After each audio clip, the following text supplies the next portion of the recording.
Everyone.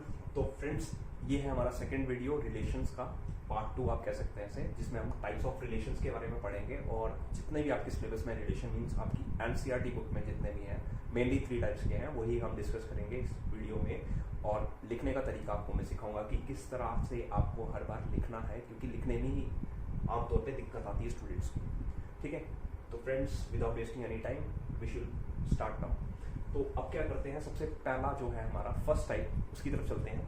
First type of relation जो है उसका नाम है रिफ्लेक्सिव। ठीक है, तो रिफ्लेक्सिव रिलेशन, किसी भी रिलेशन को हम रिफ्लेक्सिव कब कहेंगे? ठीक है, सबसे पहली बात आपको बताया था मैंने लास्ट टाइम भी कि जो रिलेशन होता है वो कम से कम उसे डिफाइन करने के लिए हमें कोई ना कोई सेट लेना बहुत जरूरी है। तो रिफ्लेक्सिव रिलेशन में क्या होता है अभी मैं बता देता हूं आपको। ठीक है, आर इज रिफ्लेक्सिव। अगर आपके पास एक रिलेशन जो है वो रिफ्लेक्सिव है कब? ठीक है, सबसे पहले मान लेते हैं कि आर एक रिलेशन है, R is relation on set A. ठीक है, सेट ए पे रिलेशन है हमारा कौन सा? आर। ठीक है, तो आर को हम रिफ्लेक्सिव कब कहेंगे? जब A comma A belongs to करेगा आर, मतलब कि order pair A comma A belong करेगा आर को for all A belongs to capital A. कहने का मतलब ये है कि सेट ए का कोई भी एलिमेंट लूं मैं अगर, ठीक है, और उसका मैं ऑर्डर पेयर लूं उसी के साथ सेम एज इट इज, ठीक है, तो वो अगर हर एक एलिमेंट ए का हर एक एलिमेंट का खुद के साथ रिलेशन बनेगा तो ही हम आर को रिफ्लेक्सिव कहेंगे, अदरवाइज हम उसे नहीं कहेंगे। इसको दूसरे तरीके से कैसे लिखते हैं वो देख लेते हैं अभी। ठीक है, और if A is related to A, इसे पढ़ते हैं हम, if A is related to A for all A belongs to capital A. यहाँ पे मैं बता रहा हूं जो ये स्मॉल ए है ये एलिमेंट्स है सेट ए के अंदर। ठीक है, तो एग्जांपल्स के जरिए आपको ज्यादा क्लियर हो जाएगा। चलिए अब नेक्स्ट वाला देख लेते हैं। रिफ्लेक्सिव के बाद आपके पास आता है सिमेट्रिक। ठीक है, तो सिमेट्रिक जो रिलेशन है उसमें क्या होता है? ठीक है, सिमेट्रिक में याद रखना एक कंडीशन आपको लेनी पड़ेगी और उसकी अपोजिट आपको शो करके दिखानी है। ठीक है, तो सिमेट्रिक के लिए क्या करना है आपको? एक चीज मान के चलिए, let A comma B belongs to R. ठीक है, ये आपको लेके चलना है और चेक करना है क्या इसका उल्टा आता है। ठीक है, let A comma B belongs to R. ठीक है, if b comma A belongs to R for all a comma B belongs to set A then R is symmetric. तो कहने का मतलब ये है एक कंडीशन हमें लेनी पड़ेगी, अगर इसकी रेसिप्रोकल कंडीशन हमें देखने को मिलती है तो ही हम उस पूरे सेट को क्या कहेंगे? सिमेट्रिक कहेंगे। ठीक है, ये भी आपको एग्जांपल के जरिए क्लियर हो जाएगा। आप फिलहाल देख लीजिए इसको लिखते कैसे हैं, मैं लिखना भी सिखाऊंगा वहां पे आपको।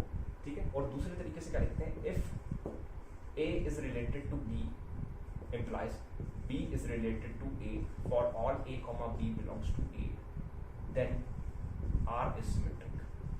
तो आप दो तरीके से लिख सकते हैं, या तो आप ऐसे लिखिए या इसको ऐसे लिखिए। मेनली हम ऐसे ही लिखते हैं, ऐसे ऊपर वाले मेथड से, नीचे वाला भी यूज कर सकते हो बट मेनली हम वही यूज करते हैं। ठीक है फ्रेंड्स, तो अब नेक्स्ट क्या करना है हमें? नेक्स्ट हम थर्ड वाले की तरफ बढ़ते हैं जिसका नाम है ट्रांजिटिव रिलेशन, वो भी देख लेते हैं। ठीक है, तो जिस तरह से आपके पास सिमेट्रिक के लिए आपको एक कंडीशन लेनी पड़ती है गिवन, ट्रांजिटिव के लिए आपको कम से कम 2 कंडीशन लेनी पड़ेगी, मीन्स आपको 2 कंडीशन लेनी ही पड़ेगी। ठीक है, तो थर्ड वाला जो आता है रिलेशन उसको बोलते हैं ट्रांजिटिव। ठीक है, अब होता क्या है इसमें, ध्यान से देखिए। ठीक है, let A comma b and b comma c belongs to R. 2 हमने ऑर्डर पेयर्स ऑलरेडी हमने मान के चले कि आर में एग्जिस्ट कर रहे हैं। ठीक है, if a comma c belongs to r for all a comma b comma c belongs to capital A then r is transitive। तो कहने का मतलब क्या है? ये 2 कंडीशन हमने लेनी है और चेक करना है कि क्या ये वाली कंडीशंस ठीक बैठ रही है, इस पे रिलेशन ठीक बैठ रहा है। अगर बैठ रहा है तो बिल्कुल सही है, हमारा जो रिलेशन है वो क्या बन जाएगा? ट्रांजिटिव बन जाएगा for all these elements a comma b belongs to a। ठीक है, सेट a की बात करूँ। ठीक है, अब इसको दूसरे तरीके से कैसे लिखते हैं वो देख लेते हैं। ठीक है, और करके लिख देता हूँ इसमें। ठीक है, if a is related to b and b is related to c, ठीक है, implies a is related to c for all a comma b comma c belongs to a this implies R is transitive. ठीक है, तो अब मैं आपको proof करके दिखाऊंगा क्या ये होता है कि नहीं होता है। ठीक है, तो इसके लिए हम एक एग्जांपल लेंगे और देखेंगे। ठीक है, अगर कोई रिलेशन ये तीनों बन जाए, मतलब वो रिफ्लेक्सिव भी है, सिमेट्रिक भी है और ट्रांजिटिव भी है, तो उसे हम कहते हैं इक्विवेलेंस रिलेशन। क्या कहते हैं उसे कहते हैं हम इक्विवेलेंस रिलेशन। तो इक्विवेलेंस रिलेशन क्या होता है?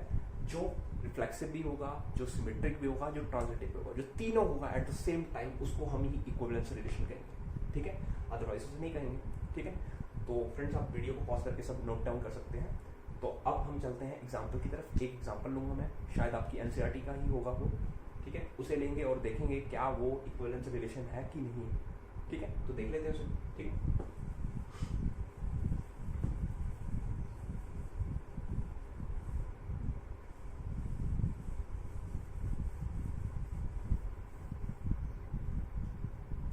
तो अब हम ले लेते हैं एक एग्जाम्पल।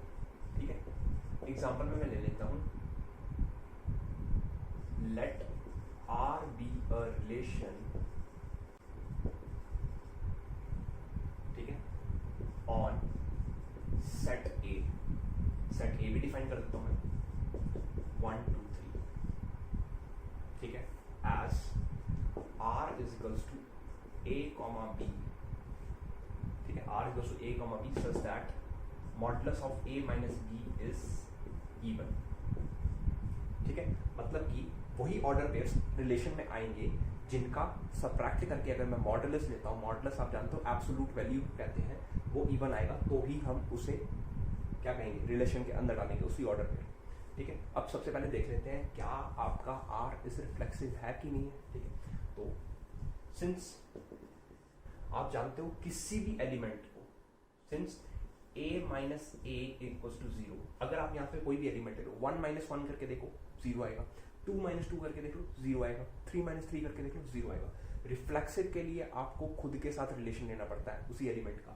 तो देखिए अगर 1 लेते हो तो 1 में से 1 करोगे तो क्या आएगा आपका 0, 2 माइनस 2 करोगे उसका मॉडुलस लोगे तो भी 0 आएगा, और 0 आपको पता है हमेशा से क्या रहता है, इवन नंबर रहता है। ठीक है, विच इज इवन। ठीक है, अब मैंने जनरल लेके क्यों किया, मैंने जनरल लेके इसलिए किया क्योंकि यहाँ तो मैंने 3 एलिमेंट्स लिए, लेकिन अगर आपके पास 3 से ज्यादा एलिमेंट्स होते हैं, जैसे मेरे पास अगर 100 एलिमेंट्स होते तो आप कितनों का लिखते हैं, तो एक जनरल इक्वेशन लिखनी पड़ती है आपको। तो मैंने लिख दिया since modulus of A minus A, यही कंडीशन बताइए मैंने ऊपर वाली। ठीक है, तो this implies A comma A belongs to R.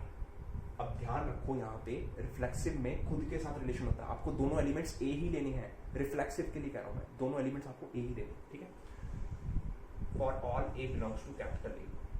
ठीक है, this implies R is reflexive। ठीक है, अब सिमेट्रिक देख लेते हैं।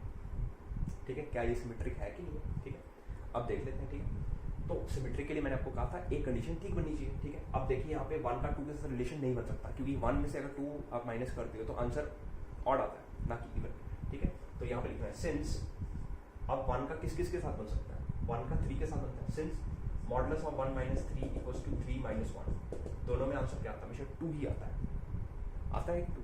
ठीक है, सिंस 1,3 बिलोंग्स टू आर, यही क्यों बिलोंग किया, बाकी क्यों नहीं किया। 1,2 नहीं आ सकता क्योंकि 1 में से 2 करोगे माइनस आपका 1 आंसर आएगा। ठीक है, इसी तरह 1 में से 2 में से 3 करोगे तो भी 1 आएगा, तो ये नहीं बन सकता, एक ही कंडीशन बनती है आपके पास। ठीक है, तो देखो आपने उल्टा करके देखा तो भी आंसर 2 आ रहा है। This implies 3,1 belongs to R for all A, B belongs to R। This implies R is symmetric। आपको क्लियर हो जाएगा जब मैं काफ़ी सारी एग्जाम्पल्स करवाऊंगा। फिलहाल के लिए आप देख लीजिए, आपको नहीं समझ आया तो एक कंडीशन आपको लेनी पड़ती है। तो जनरल कंडीशन में अगर जनरल वे में करके दिखाता हूँ। ठीक है, जनरल वे में करके दिखाता हूँ। ठीक है, सिंस ऐसे जनरल करता हूँ, late A, B belongs to R, then A minus B is even। तो यही कहता है कि भाई अगर कोई भी एलिमेंट यहाँ पे ऑर्डर पे R में बिलोंग करता है तो A माइनस बी मतलब इवन है। ठीक है, this implies minus B minus A, लिख सकता हूँ मैं ऐसे ऐसे, is also even. This implies B comma A belongs to R for all A comma B belongs to R. This implies R is symmetric. तो देखो मैंने आपको दोनों तरीके से करके दिखा दिया, चाहे आप डायरेक्ट करें चाहे ऐसे करें, ठीक है। और अब हमारा लास्ट रह गया है जिसे हम कहते हैं ट्रांजिटिव, ठीक है, जिसे हम कहेंगे ट्रांजिटिव, ठीक है। तो ट्रांजिटिव क्यों होगा मैं जनरल वे में करवा देता हूँ, ठीक है। आपको ट्रांजिटिव वे में कैसे करते हैं, जनरल में कैसे करते हैं, ठीक है, देखना ध्यान से।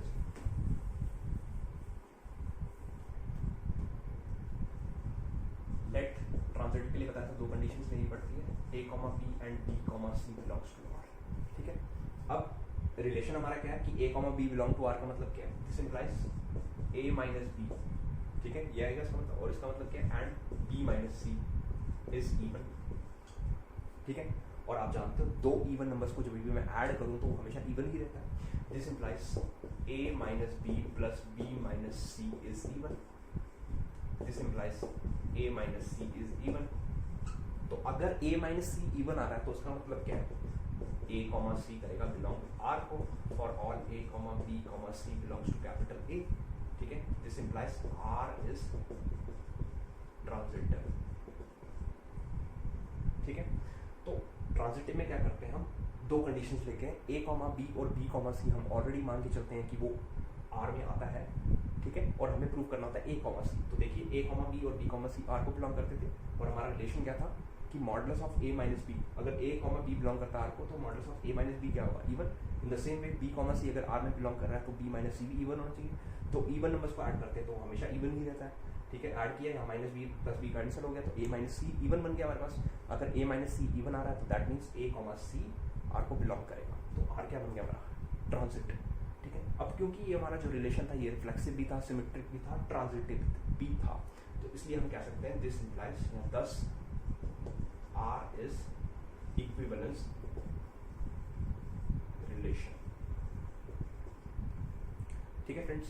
तो जो हमारा रिलेशन तीनों होगा, मतलब रिफ्लेक्सिव भी होगा, सिमेट्रिक भी होगा, ट्रांजिटिव भी होगा, उसे हम कहते हैं इक्विवेलेंस रिलेशन, ठीक है। तो फ्रेंड्स फिलहाल के लिए इस वीडियो को इतना ही रखेंगे, बाकी का हम नेक्स्ट पार्ट में कवर करेंगे।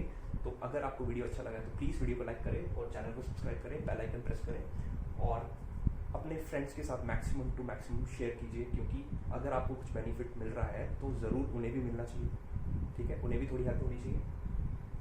तो thanks for watching and have a good day, thank you.